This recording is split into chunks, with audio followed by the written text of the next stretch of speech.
A new round of direct peace talks between Russia and Ukraine, held in Istanbul on June 2nd, ended with little progress.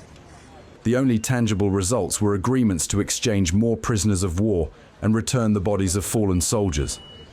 The negotiations, lasting just over an hour, marked only the second such meeting since March 2022. Ukraine, led by Defense Minister Rustem Umerov, pushed for a full, unconditional 30-day ceasefire across land, sea and air. Kyiv said its proposal had been submitted in advance, but Moscow presented its plan only at the meeting. Russia, represented by Putin's aide Vladimir Medinsky, rejected a full ceasefire and instead proposed a limited 2- or 3-day truce in unspecified areas.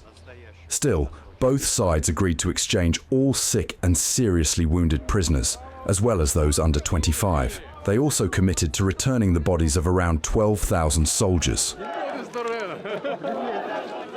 Russia said it would begin by handing over 6,000 Ukrainian remains next week. Zelensky confirmed Ukraine would reciprocate with 6,000 Russian bodies, though no timeline was given. Beyond these humanitarian gestures, political divisions remain deep.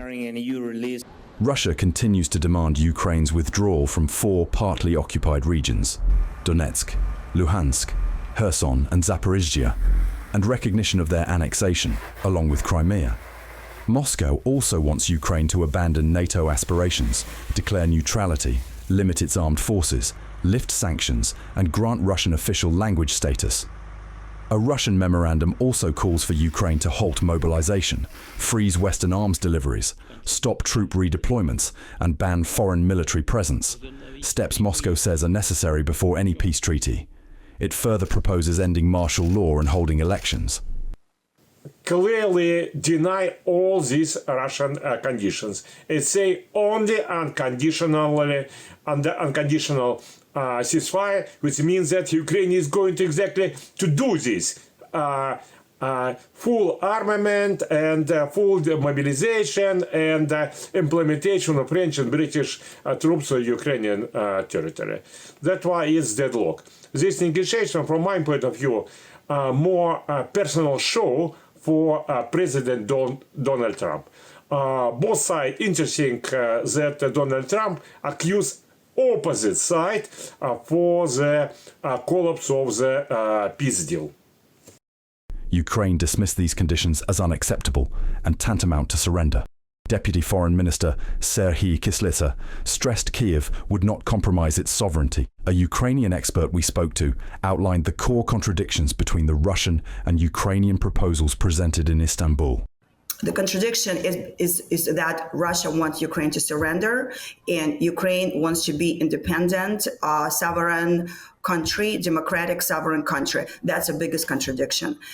Russia put on the table requests that says that Ukraine has to give away 4 oblasts, including the parts Russia doesn't occupy today. They have to Ukraine has to demilitarize, has to lead denazification, whatever it means in the Russian President Putin had. So they did not put any kind of a plan that could be even looked seriously at. They just put the plan of surrender that they want to have it right now, what they want to have right now.